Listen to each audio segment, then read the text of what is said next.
Hello, knowledge seekers. In this episode of 20-Minute Books, we'll explore The Art of Communicating by Thich Nhat Hanh. This insightful book delves into the power of effective communication, sharpened through the practice of mindfulness. Drawing from the profound wisdom of Buddhism, it provides the tools to develop respectful listening skills, express oneself clearly, and enhance interpersonal relationships. Thich Nhat Hanh, the author, was not just an esteemed Buddhist monk hailing from Vietnam, but also a prolific writer with a repertoire of over 100 published works. Notably, his book Anger graced the New York Times bestseller list, showcasing his adeptness at translating complex emotions into relatable text. Hanh was recognized for his contributions to peace and understanding when he was nominated for the Nobel Peace Prize in 1967. The Art of Communicating is an illuminating read for anyone desiring to refine their communication skills. The insights shared are particularly beneficial for those interested in Buddhism or those seeking to improve and deepen their connections with others. Tune in as we distill the essence of this invaluable guide to effective and mindful communication.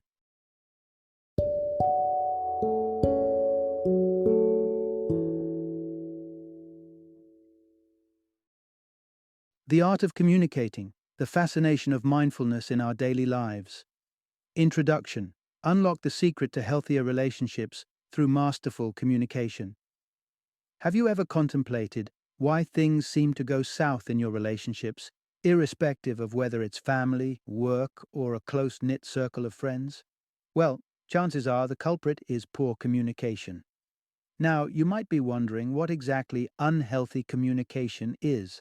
Renowned author Thich Nhat Hanh sheds light on the dimensions of good and bad communication, emphasizing that the key to successful interaction with others hinges upon understanding ourselves first.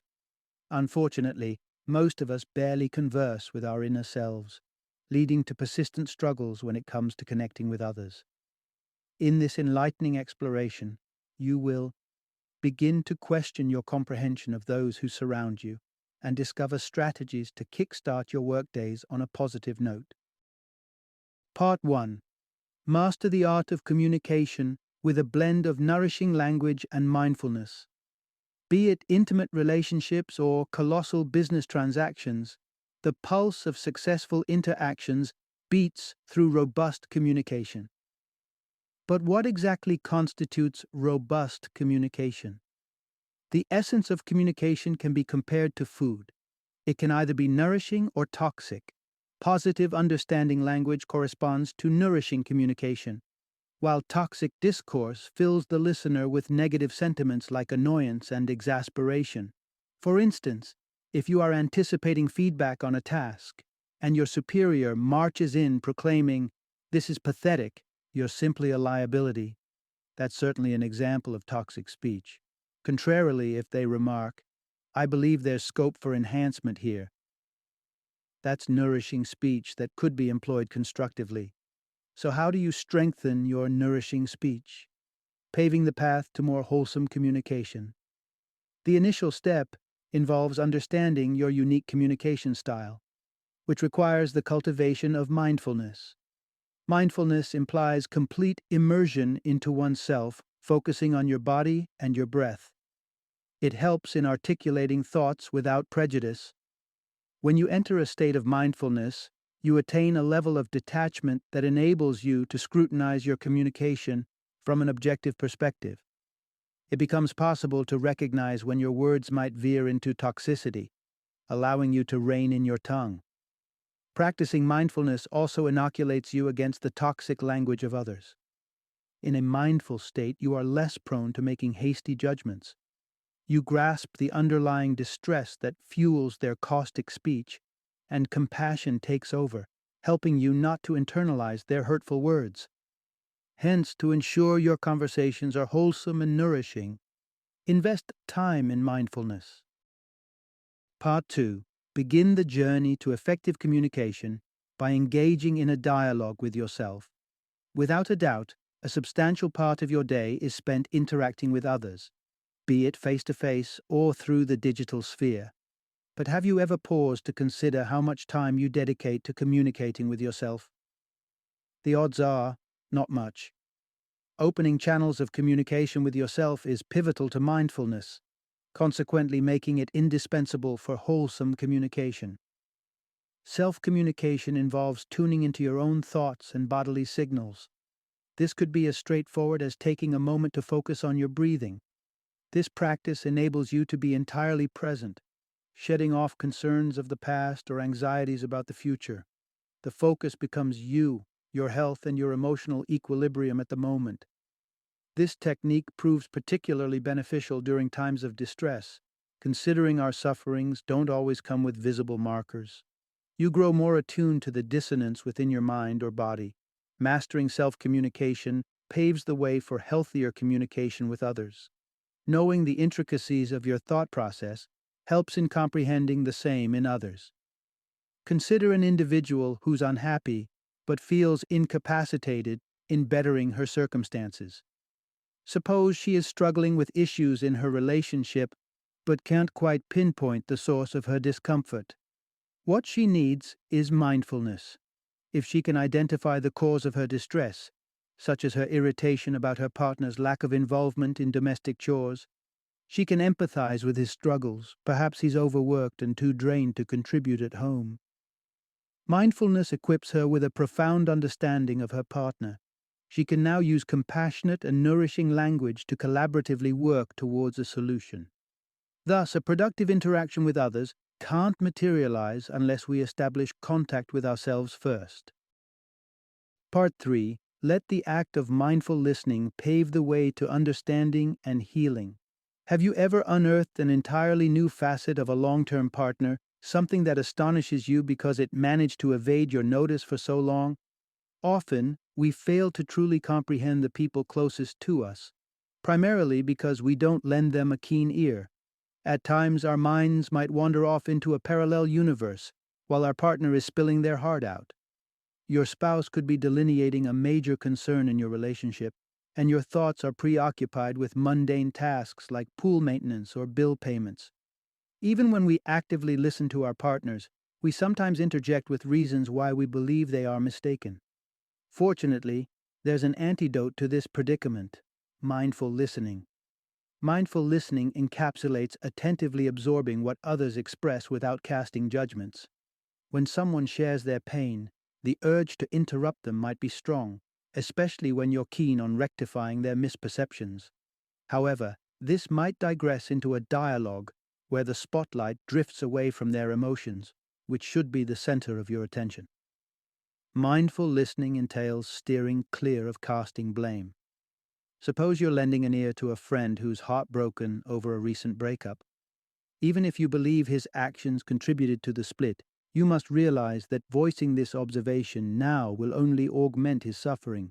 The crux of mindful listening is to facilitate healing for the other individual, allowing them to verbalize what they need to. You can address any misconceptions they harbor at a later point. When the person you're communicating with senses the depth of your commitment to understanding them, this realization alone can alleviate their suffering. Part 4. Use mantras as a tool to manifest love and appreciation in your communication.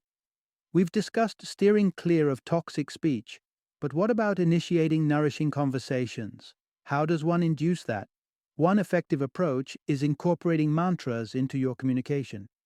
Mantras are predefined expressions that facilitate conveying specific emotions. Buddhism provides 3 mantras to communicate love and appreciation to others. The mantra, "I am here for you," initiates the sequence. It lays the groundwork for your affection since love necessitates being an active participant in someone's life. It's crucial to employ this mantra while interacting with those you care about. The act of being there for someone is the most profound gift you can offer them. If you voice this mantra suffused with mindfulness and empathy, they're sure to cherish it. The succeeding mantra is, "I know you are there, and I am very happy." It's essential to reassure your loved ones that their presence holds significance for you. Consider a scenario where you're on a car ride with your partner. It wouldn't be surprising if your thoughts meander off to every possible topic, except the person seated next to you. Such absent-mindedness might make them feel overlooked. But if you pause to acknowledge their presence and express how it brings you joy, they'd undoubtedly feel cherished and esteemed. The final mantra, "I know you suffer, and this is why I am here for you," is most relevant when a loved one is enduring pain. Like the first mantra, this reinforces your support for them. It also underlines the importance you place on their feelings, thus forming a vital component of mindful listening. Part 5. Unleash the power of 3 more mantras to cultivate personal happiness. The initial 3 mantras aim at alleviating others' suffering, but your emotional well-being is equally crucial. Here, we explore the next trio of mantras that steer you towards personal happiness. The fourth mantra on this journey is, "I suffer, please help." Deploy this mantra to signal when you need assistance. Often, when someone inflicts pain upon us, we succumb to pride or fear and withhold communicating our hurt. If someone unintentionally offends you, you might retreat or create an impression that you don't require them any longer. There could be times when you resort to punishing the person, knowingly or unknowingly. However, with the practice of mindfulness, you'll embrace more compassion. If someone causes you pain, you'll strive to understand the reason behind it, rather than abruptly severing ties. The fifth mantra, "This is a happy moment," serves as a potent reminder to recognize and appreciate joy. When you echo this mantra to a loved one, it reiterates to both parties how fortunate you are to share your life with each other. Remember, this mantra isn't solely reserved for extraordinary moments. Relish the smaller joys in life, whether it's a mesmerizing sunset or the mere miracle of being alive. The sixth mantra, "You are partly right," proves handy when you are on the receiving end of criticism or praise. This mantra underscores the multifaceted nature of individuals, a melange of positive and negative traits. It enables you to express your gratitude for the other person's accolades or critiques, while also reminding them of your other attributes.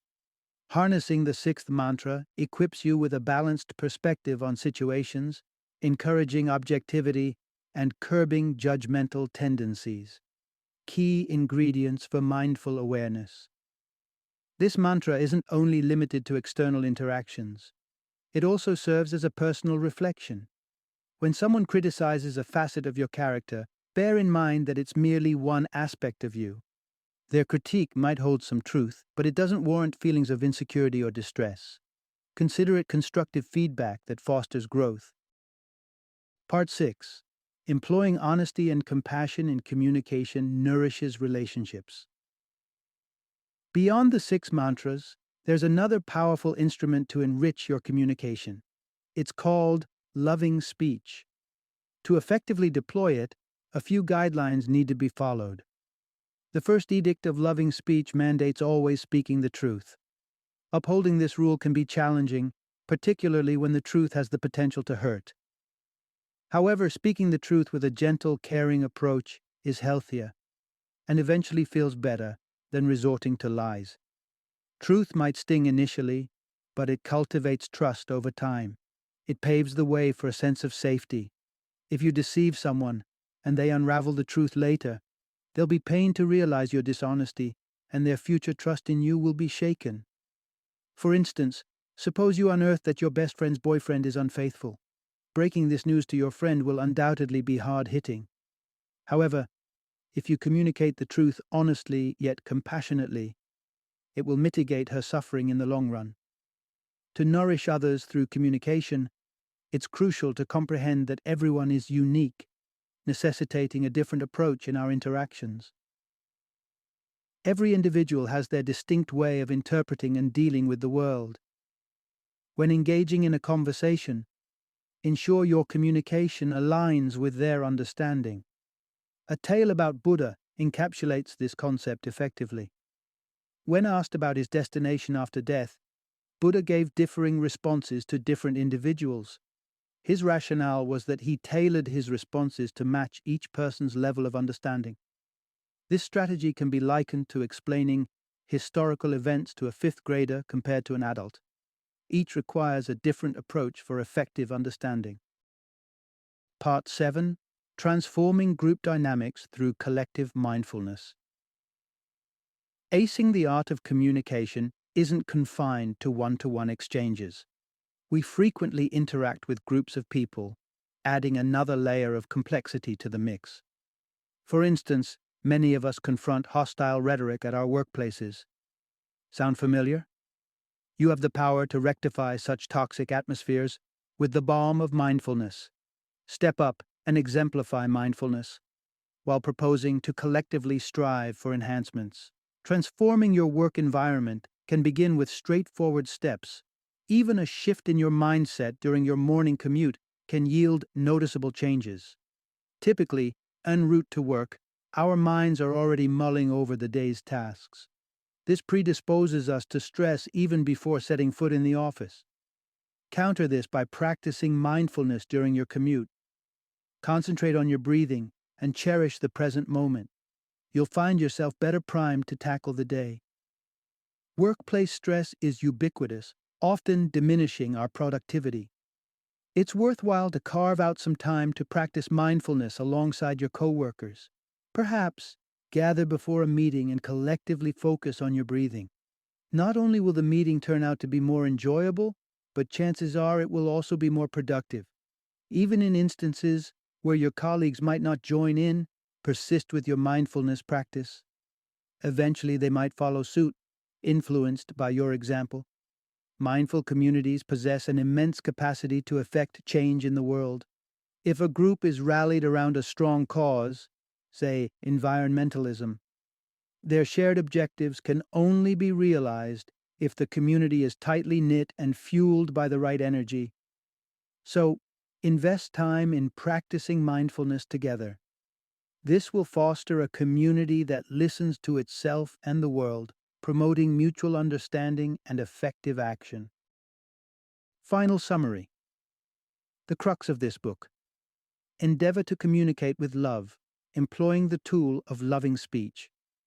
When those dear to you communicate, listen with full mindfulness and apply the same technique to your self-talk. As you navigate away from harmful speech and commit to honesty and empathy, you'll fortify relationships with your close circle. This will not only amplify your personal connections, but also enhance your broader community.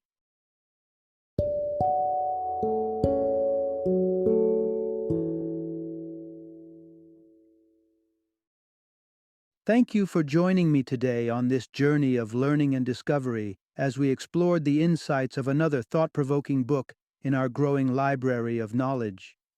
If you've enjoyed our time together, please take a moment to follow our podcast, give us a 5-star rating, and share 20-minute books with other knowledge seekers. Your support truly means a lot. Don't forget to join me again in the next episode, where we will delve into another enriching book. Until then, happy reading and happy listening.